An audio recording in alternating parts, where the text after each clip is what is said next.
আসসালামু আলাইকুম, আমি তাহনিক কাইম কনক পড়ালেখা করতেছি রুয়েটের মেকানিক্যাল ইঞ্জিনিয়ারিং ডিপার্টমেন্টের দ্বিতীয় বর্ষ।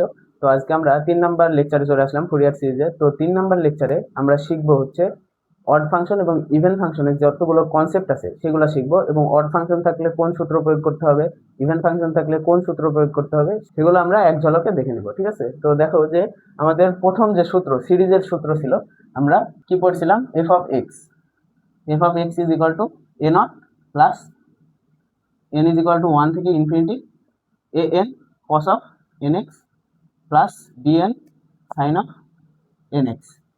ঠিক আছে, এটা আমাদের ফুরিয়ার সিরিজের সূত্র ছিল। এখন দেখো যে আমরা ইন্টারভাল নিব -π থেকে এর মধ্যে। এরকম ইন্টারভাল থাকলে ইভেন আর অড ফাংশনের ক্ষেত্রে আমরা কিভাবে সলভ করব?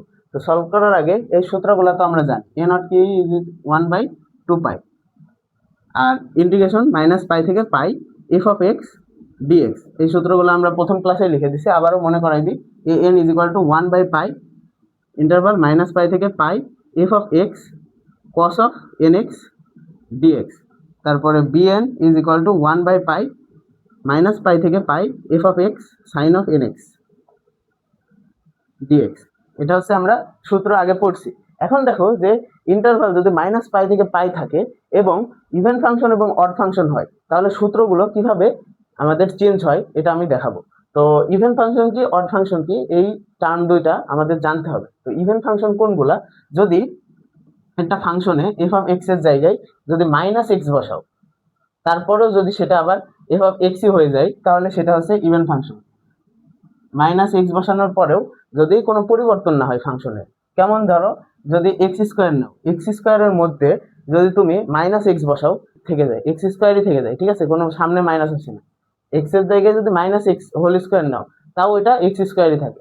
আবার দেখো cos x একটা ইভেন ফাংশন। কেন cos x ইভেন ফাংশন? যদি cos এর সাথে cos -x নাও, তাহলে কিন্তু সেটা cos x হয়ে যায়। cos - থিটা সমান কি? cos থিটা আমরা পড়ছি না? তো এটা একটা ইভেন ফাংশন। আবার অড ফাংশন কোনগুলো দেখো, যদি কোনো ফাংশনের x এর জায়গায় -x নাও, তাহলে সেটা fx না থেকে পরিবর্তন হয়ে যায়। কেমন ধরো এই যে f of -x নিলা, তাহলে আর সামনে মাইনাস চলে আসবে, তাহলে সেটা হচ্ছে অড ফাংশন। কেমন? যেমন x এর জায়গায় যদি তুমি -x নাও, তাহলে সেটা কিন্তু -x হয়ে যাবে, x আর আগের অবস্থায় থাকবে না। ঠিক আছে, তারপরে দেখো sin x এর জায়গায় যদি sin -x নাও, তাহলে সেটা কিন্তু -sin x হয়ে যাবে, তাহলে এটা কি? Odd function. ঠিক আছে, এখন আমরা আরেকটা জিনিস দেখবো, অড ফাংশনকে আমরা মাইনাস দ্বারা ডিনোট করব, আর ইভেন ফাংশনকে আমরা প্লাস দ্বারা ডিনোট করব। ঠিক আছে, কেমন ধরো যে এই জায়গায় cos আছে। ঠিক আছে, cos কি? আমাদের ইভেন ফাংশন। এখানে লিখলাম x cos x কি আমাদের? এটা কি হচ্ছে ইভেন ফাংশন না অড ফাংশন? এখন দেখো যে cos x যেটা, সেটা কিন্তু আমাদের ইভেন ফাংশন, কেননা এটা আমরা প্লাস দ্বারা ডিনোট করতে পারি। কিভাবে? cos এর মধ্যে যদি মাইনাস নাও, তাও সেটা প্লাস হয়ে যায়। cos - থিটা সমান cos থিটা, তার মানে এটা প্লাস হয়ে গেল। এখন দেখো x যেটা, সেটা কি? সেটা হচ্ছে আমাদের অড ফাংশন। কিভাবে অড ফাংশন? যদি x এর জায়গায় -x নাও, তাহলে সেটা কিন্তু -x হয়ে যাচ্ছে, x আর ফেরত আসছে না, তাহলে এই জায়গায় মাইনাস গুণ করতে পারি। তার মানে এই প্লাস আর মাইনাস যদি গুণ করো, তাহলে তো আমাদের কি আসছে? মাইনাস আসছে। এই মাইনাস যেহেতু আসছে, তাহলে এটা একটা অড ফাংশন। ঠিক আছে, এখন দেখো যে দুইটা ফাংশন যখন গুণ অবস্থায় থাকবে, তখন ওইটা চেক করে নিতে হবে এটা অড ফাংশন না ইভেন ফাংশন। ঠিক আছে, তো চেক করার টেকনিকে এই জায়গায় ধরো আমি লিখলাম x of sin x, এটা কি? অড ফাংশন না ইভেন ফাংশন? এটা দেখো যে sin x এর জায়গায় যদি sin -x দাও, তাহলে -sin x হয়ে যাচ্ছে, তার মানে এটা হচ্ছে অড। ঠিক আছে, অড এর ক্ষেত্রে মাইনাস। আর x এর ক্ষেত্রে যদি x এর জায়গায় -x নাও, তাহলে সেটা -x হয়ে যাচ্ছে, তাহলেও কি? এটা অড। তার মানে দুইটা অড যখন গুণ হবে, তখন সেটা কি হয়ে যাবে? ইভেন। মাইনাস মাইনাসে কি হয়? প্লাস, প্লাস মানে কি? ইভেন। দেখছো, এইভাবে করে এই কনসেপ্টগুলো ক্লিয়ার রাখবা। আরেকবার বলে দিই, দেখো এগুলো প্যাচ লাগে অনেকের। তো x এর জায়গায় ধরো একটা ফাংশন, সেই জায়গায় x আছে, x এর জায়গায় যদি -x বসাও, ফাংশনের কোনো পরিবর্তন হবে না। কিভাবে? এই যে x², এই জায়গায় যদি -x² দাও, তাহলে সেটা x² ফিরে আসছে। আবার cos x, এই জায়গায় যদি cos -x দাও, তাহলে cos x ফিরে আসছে। তার মানে কি? এটা ইভেন ফাংশন। আর যদি ফিরে না আসে, যেমন x এর জায়গায় -x দাও, তাহলে -x হয়ে যাবে, সেটা x হবে না, তাহলে এটা কি? Odd function. ঠিক আছে, এখন দেখো যে অড ফাংশনকে মাইনাস দ্বারা ডিনোট করা হয়। কিভাবে? যখন আমরা দুইটা ফাংশনকে গুণ করব এবং এর মধ্যে হচ্ছে একটা অড একটা ইভেন থাকবে, তখন সেটা কিন্তু অড হয়ে যাবে। কারণ প্লাস মাইনাস অথবা মাইনাস প্লাস যাই দাও না কেন এটার অ্যান্সার কিন্তু মাইনাসে আছে, তার মানে কি মাইনাস যখন আসবে সেটা অড হয়ে যাবে, আর যখন দুইটা মাইনাস অথবা দুইটা প্লাস আসবে তখন কি সেটা ইভেন ফাংশন। ঠিক আছে, এখন দেখো যে এই অড ফাংশন এবং ইভেন ফাংশন তো আমরা বুঝলাম, এখন আমাদের কিভাবে এই সূত্রগুলো পরিবর্তন হবে অড ফাংশন এবং ইভেন ফাংশনের ক্ষেত্রে। তো যখন দেখো যে আমাদের ইভেন ফাংশন যখন, তখন আমাদের এ নট যেটা সেটা কি হবে, দেখো যে এই জায়গায় 1/2 পাই আছে, 1/2 পাই আছে, আর লিমিট কি আছে -পাই থেকে পাই। এখন কি হবে আমাদের এই যে যখন আমরা লিমিটটা 0 থেকে পাই করে দেব, 0 থেকে পাই করে দিতে হবে অড ফাংশনের ক্ষেত্রে। মনে রাখার টেকনিক, 0 থেকে পাই করবা, যখনই 0 থেকে পাই করবা একটা বাইরে 2 চলে আসবে, তার মানে 2/2 পাই। ঠিক আছে, এরকম fx dx এরকম হয়ে যাবে। ঠিক আছে, 0 থেকে পাই করতে হবে, তখন আর -পাই থেকে পাই করার দরকার নেই, ডিরেক্ট সূত্র এরকম। তার মানে এটাকে লেখা যায় 1/পাই 0 থেকে পাই f of x dx। ঠিক আছে, এটা হচ্ছে আমাদের ইভেন ফাংশনের নিয়ম। তাহলে এ নটের যে মানটা হবে এই বড় সূত্র প্রয়োগ না করে ডিরেক্ট আমরা লিখবো 1/পাই 0 থেকে পাই f of x dx। Limit কত থাকতে হবে, লিমিট থাকতে হবে -পাই থেকে পাই, তখন আমাদের 0 থেকে পাই হবে এবং 1/পাই হবে, এটা হচ্ছে সূত্র।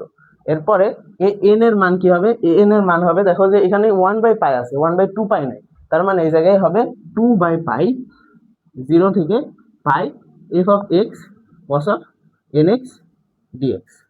ঠিক আছে, মানে এই 2টা বাইরে আসবে, 0 থেকে পাই যখনই করব তখনই 2টা বাইরে আসবে। ঠিক আছে, এখানে দেখো যে নিচে 2 পাই ছিল, তাই 2 আর 2 কাটাকাটি দিয়ে 1/পাই হয়েছে, কিন্তু এখানে 2 নাই নিচে, তার মানে উপরে 2 থাকবে নিচে পাই থাকবে, শেষ।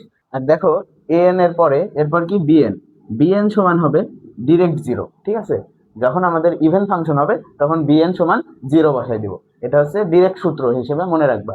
এখন দেখো যখন bn 0 বসাবো, তাহলে এই যে bn এর যে টার্মটুকু, আমাদের সিরিজের bn এর যে টার্মটুকু, এটা পুরাটুকু 0 হয়ে যাবে। তাহলে আমরা কি লিখতে পারি, fx সমান আমরা লিখতে পারি a0 plus n is equal to 1 থেকে ইনফিনিটি পর্যন্ত a of n cos of nx।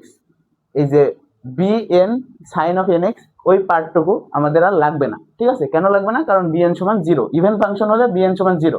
এখন দেখো অড ফাংশন হলে, ধরো এরকম জিনিস যখন আসবে অড ফাংশন, তখন আমাদের কি হবে, তখন a নট যেটা হবে সেটা 0, a n যেটা হবে সেটাও 0, কিন্তু bn যেটা হবে সেটা হবে আমাদের 2/পাই ইন্টিগ্রেশন 0 to পাই।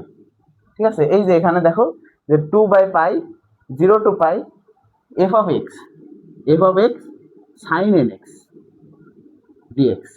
মানে বুঝতে পারছো যে ইভেন ফাংশনের ক্ষেত্রে আমাদের a নট আর a n থাকবে, কিন্তু bn টা থাকবে না। ঠিক আছে, bn টা থাকবে না মানে bn অংশটুকু 0 হবে, কিন্তু অড ফাংশনের ক্ষেত্রে a নট আর a n এই দুইটা 0 হবে, কিন্তু bn থাকবে। bn টা কোনটা হবে, এই যে sin x এর পোরশনটুকু হবে হচ্ছে bn এর মান। তার মানে আমরা যদি সিরিজের সমাধানটা লিখি তাহলে আমরা লিখতে পারবো f of x is equal to summation of n 1 থেকে ইনফিনিটি পর্যন্ত, তারপরে কি b of n sin nx। মানে এই জায়গায় দেখো যে এই সিরিজে আমাদের a নট আর a n cos of nx এই অংশটুকু নাই। কেন নাই, কারণ এই দুইটা 0। ঠিক আছে, আমরা ডিরেক্ট শুধু এইটুকুর সমাধান করলে আমরা এই যে অড ফাংশনের সিরিজ পেয়ে যাব। এখন দেখো যে আমরা এই জায়গায় থেকে কি সুবিধা পাইলাম। ঠিক আছে, এর আগের যত ম্যাথ করছি, ম্যাথে আমাদের এই পুরাটুকু a not a n b n বের করা লাগছে। ঠিক আছে, আর এখন আমরা ইভেন ফাংশন ও অড ফাংশন কোনগুলা চিনে গেছি। এখন আমরা কি করব, যদি ইভেন ফাংশন হয় তাহলে ডিরেক্ট bn সমান 0 বসাই দিব, তারপরে a নট আর bn ক্যালকুলেট করব, তারপরে সিরিজে বসাবো। ঠিক আছে, আর যদি অড ফাংশন হয় a নট আর a n ডিরেক্ট 0 বসাবো, বসানোর পর শুধু bn ক্যালকুলেট করে সিরিজে বসাবো। ঠিক আছে, কত সহজ হয়ে গেল এখন, কত সহজ হয়ে গেল এখন। ঠিক আছে, বুঝতে পারছো, মানে আগে সব ক্যালকুলেশন করা লাগতো, এখন দুইটা অথবা একটা ডিরেক্ট 0 বসাই দিয়ে পরের টুকু ক্যালকুলেশন করলে আমরা সিরিজের মান পেয়ে যাবো। ঠিক আছে, ইভেন ফাংশন এবং অড ফাংশনের যে কনসেপ্ট সেগুলো আমরা বুঝে নিলাম। এরপরে আমরা নেক্সট ক্লাসে ইভেন ফাংশনের ম্যাথ সলভ করবো। ঠিক আছে।